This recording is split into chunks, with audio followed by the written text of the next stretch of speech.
A 10-year-old girl named Jennifer walks up to you, and she hands you a mouse pad. And it is worn out from hours and hours of aim training, util, everything, right? She says, I want to be just like you one day. I want you to look at that camera, and I want you to speak to me. What is your first memory of playing Counter-Strike? I'd say my first memory of playing Counter-Strike was when I was on my Xbox 360, and it was Counter-Strike Global Offensive was out on the 360, and that's how I ever first found out about it. I played it on a controller for the first time, and I was like, oh, this is kind of fun. And then I went and looked it up on Twitch, and I fell in love with it, and the time I couldn't afford, to buy a PC or anything. So I would constantly try to play on my dad's, old work desktop, and it wouldn't be able to run it. I'd be 30 frames crash all the time.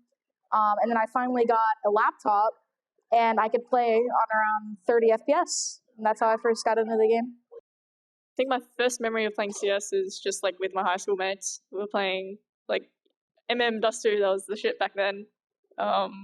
Didn't quite get into ECA or Face It yet. But yeah, MM was the way. What got you started? My friends in high school, they were like, just come try Counter-Strike. And I was like, okay. I installed it, and I've been kept playing it for... My first memory of playing CS would be 2002, maybe something like that. I think it was not yet 1.6, at least. We were playing 1.5 in the local internet club. So for me, at that time, it was when I was going with my classmates into the local internet club, because we didn't have PCs at home or anything like that, and we had to play something. And there was 2 games that were super popular at that time. One was CS 1.5, and the other one was Mu Online. You probably never even heard of it. Mu Online, it's it's an Korean MMORPG, but basically that kind of thing, right? So sometimes we would play one game, sometimes we would play the other one, and actually during that time, I started moving more towards MMORPGs than shooters. There's how actually originally I came into esports through MOBAs, because I mean it's a whole story, but with CS it kind of felt like I was a kid, I was kind of around it, and then as a young adult I was also kind of around it because I was taking pictures of local events, of local lands, and it was in my country, Latvia, it would be usually CS that would be the most popular one. It took some time for it to go from 1.6 to CSGO. No one was playing Source. So I think in 2013 we had tournaments in 1.6 and in CSGO. No Source. It did not exist. At least I think so. In our scene. So I think what kept me going along with that game was just the feel of it. I think when you it's like if you play multiple sports and you find the one that you really like, because I used to be into Call of Duty a lot, obviously on the Xbox, and then I found Counter-Strike, and I was I can't leave, I'm addicted. I think it just had to do with the progression, because I always liked seeing myself get better. So it made me want to stick to the game more, just to see me progress. So what made you go from casual, likes to play the game, to going, okay, I'm gonna sweat super hard? Obviously, seeing the men play, I mean, I can actually attest that Giuliano was a big part of me getting into competitive CS, yeah, from Big. And I actually had a conversation with her before her match versus FlyQuest on the first day. And I told her, I was when I was 15, I watched you, when you 1v1 Cadian and you did all that stuff and you beat him. And I used her crosshair for 3 or 4 years after that. She was, in terms of, can I do it as a female? She was a big inspiration to me when I was younger, because it made me realize that girls can be as good as the guys, and that her name was out there. But that was the first ever female player I think that I ever saw that inspired me when I was younger. I think it's because the dopamine you get when you hit a clip. Yeah. when you hit a clip, you do like a big play. It feels good, and I was also like sharing a lot of the clips like throughout my career, and I on Twitter, on Twitter a bit, and then I streamed a bit, and I was getting clips still on while I was streaming, so it just feels good when that happens. Oh, it took a while. I mean, I played co-ed Counter-Strike for years. I mean, probably, I don't even know, 7 years, 6 or 7 years I've been playing the game in total, I believe. I don't think I ever really doubted myself in the fact that I knew I could be good enough to do it, but it was more just about the access to getting your name out there and having tournaments to play in, because obviously when you're younger, it's hard to go to Fragadelphia and stream, especially if your parents, back then it was a little different, I think, than it is now. So accessibility, I think, is a huge part of being able to go professional, making sure you grow your own brand, streaming, networking, and just kind of picking people's brains. And I think that's kind of what set me forward. Honestly, it did a lot for me because I remember having conversations with Goose Breeder that her and Flashy would watch my streams because I set it up in a way that they could hear me talk, but they couldn't hear my team. So we were able to keep like strats private and all that kind of stuff, but they were able to see my activeness and how I fit in a team format. And it like pushed them to say, like saying, oh, she always tries it around. Like she never gives up.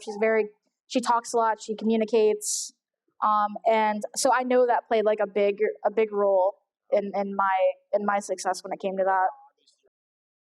No, I don't. I never thought I would play professionally. I think my first tournament actually was Intel Challenge Katowice in 2019.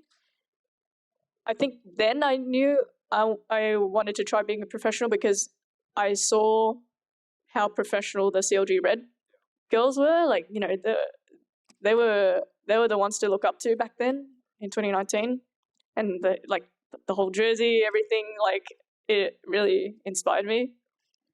So but I didn't like actively, try to search for opportunities to do so. Like I just kept playing my game, and people reached out, like just from team, and then like my mixed team in Australia, they reached out, and it just like snowballed from there. It was hard. Like I said, I played in a male scene, and I started off in the male scene, and most of the female didn't want to play the game because gamings are boring and stuff. So it was very rough. I grew up with two brothers. it was a very hard childhood. You have to compete, and do things. But I joined because that's the thing. I went to a cyber cafe and they had a tournament. So I watched two teams play the final in Malaysia, and the first team, the best team in Malaysia that won. What caught my eye is the second team. I wanted to always join a team that is not the best, and I wanted to be the best instead of joining the best and be the best.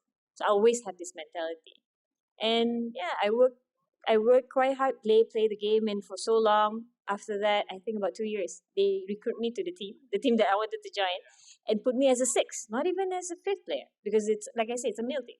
They put me as a sixth, and my job is to sit and learn and see if someone can't make it to a tournament, I can play. And I got my one shot, and I played that tournament with all my heart, and I became the fifth in the team after that. So from there, sky's the limit. I tell myself, whatever, like, I can't remember how hard I pushed myself, but I'm guessing right now today, it's not a normal type of, I pushed myself quite hard.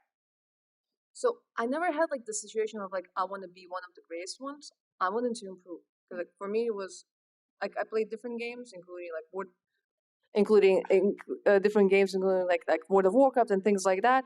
But then like I got like into League of Legends and wanted to be better. I started watching streams of professional players, and then I started like watching tournaments, and that's how I got into esports, because like, oh, this is like so cool. I went to what was back then called LCS, now it's called LEC, like in 2013, like to the ESL studio in Cologne. I got to enjoy the environment. I was like, oh my God, this is so cool. If I could, like maybe be a part of this, like because like my job, that would be super cool. So I came back home where there's like no scene. I was like, okay, what can I do?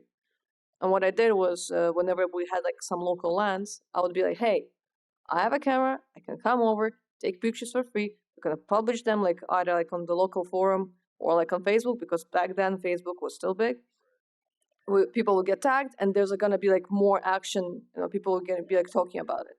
So that was kind of like the way of how like I got into esports, and like since then, I would get interested in the game, and I'm like instantly like I must watch the esports part of it, because that's how you know like where's the limit and what you like, which way you kind of need to move yourself. I think the easiest change for me is just replacing like the finals impact match with the show match of IEM. Like that was a change I keep talking about like for years. It just like who watches the show matches? Like What do you think can be done to like really help to promote the female league and bring it to that main stage, that next level, to give them the attention they deserve?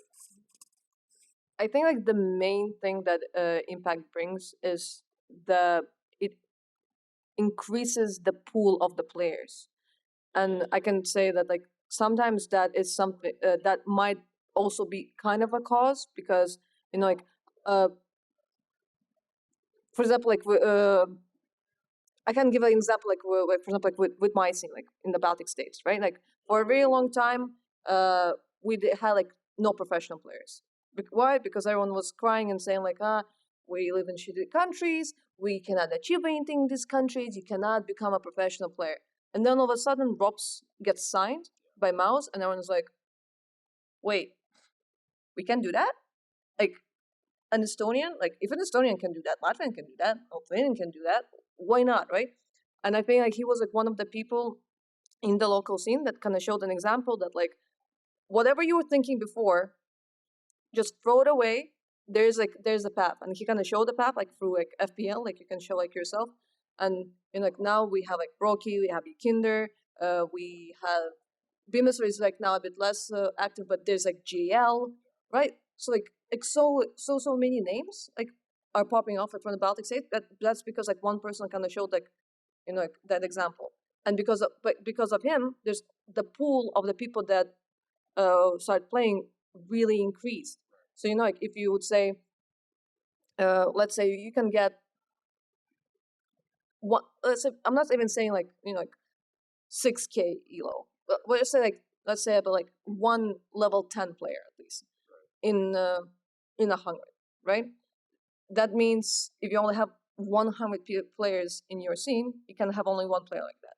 If you have like 1,000, like that's gonna be like way more. And maybe from those level 10s, you might have like one professional. So if we are increasing this pool for the women's scene, there's a higher chance that like maybe we'll find like another player like Anna, who's like the best. She's good. And like I feel like the bigger the pool, the higher the chances are. And and then there's like more interest. That means with more interest, maybe there's gonna be more people watching. With more people watching, there's gonna be more orgs coming in with the finances. So basically in Malaysia, in the high school, I am one of the female athlete for our sports book. So they will have a subject to see that what kind of traditional sports do you want, and Malaysia recognize esport now. So I'm one of the female player that if you say that I want to do esport, and you can go through to the books, and then you can go to do the exam to see how you can balance gaming and career. You see, not to play games too much, but not to play games too less. You need to have some sort of practice goals and stuff. So the teachers actually teach, and I come up with a formula for that. For the teachers in the high school, yes. For us, we call it in high school Form 4, like grade 4, like that. Fourth grade. I think more. Sorry, for Form 4. How so old? it's 16. Oh, okay. Yeah, 16. Sorry, it's a bit different here. Yeah, it's a bit different. So that is like their last times of in school to see that what they want to do. They want to be esport, or they want to do some computer science, game creator. So they add esport to help them. When they come out, they need to understand that you need to have study, you need to have education, you need to have papers, So I want you to imagine this, okay? There's a 10-year-old girl. She walks up to you. She hands you her mouse pad, and it's worn out from hours and hours of aim training. Right? She asks you to sign it. She says, one day, I want to be just like you. Okay. Now, I want you to talk to that little girl. I mean, you can talk to that. Okay. I'll just pretend your name is Jennifer. I think my message to you is to just keep grinding, just keep breaking these boundaries, just ignore all like the hate and obstacles you're gonna get. I mean, obstacles are nice actually. You should probably try to overcome them. But yeah, I think we're gonna reach like the point in the future where you're able to compete with the guys. You're gonna get a lot of shit for it, but I believe that one day that we'll be able to get there, and it's gonna start to look like our new norm. Okay, Jennifer. Oh my god, this is hard. Okay, so the first thing I'll tell her is that, okay, the first thing I'll tell you, Jennifer, that you need to be good to your parents, because it doesn't matter what is your dream, it doesn't matter what you wish for, it does not matter what you feel is right for yourself, because your parents always know you best and they know what's best for you. And even if they say to you right now with your worn mouse pad that you need to be a doctor because being a gamer is really, really bad.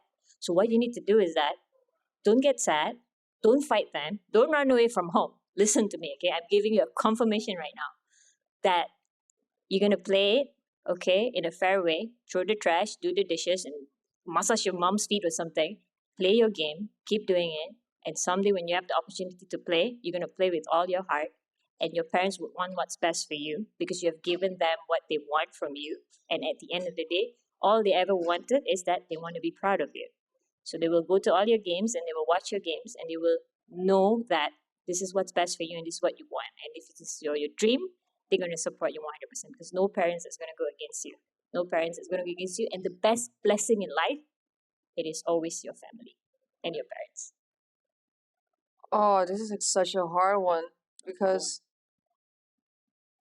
I mean, first of all, she needs to like figure out if this is definitely what she wants to do, which can take some time. Took some time for me because I was studying and also doing my passion.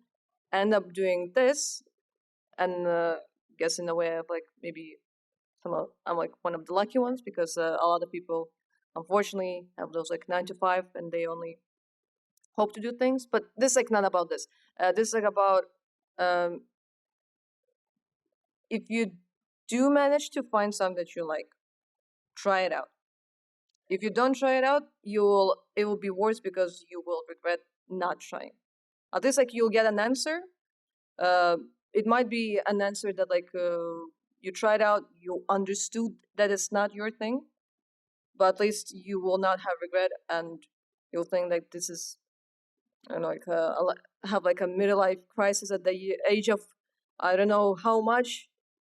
I've seen like okay, honestly, I've seen like teenagers having midlife crisis at this point, but like I don't know, like but try it out because either it works out, or maybe you will understand that it's not your thing, and then you're gonna try another one, and that's gonna be your thing. So, just try. Well, first off, I think that I'm honored to have you even consider me to be an inspiration. Because to me, you know, looking back on life, it's been so hard, like going through everything and pushing yourself to, you know, be better all the time. And, you know, going through all the obstacles that you go through to get here. I definitely say that I appreciate you for just saying that and to just keep working and don't let anybody get in your way. Don't let people tell you you're not good enough, and always believe in yourself before relying on other people to do so because you're the only one who has your own back. And just don't let anybody ever tell you can't do something. Find real people who will support you in life. find real friends, people who will always believe in you no matter what. And your success is your belief in yourself.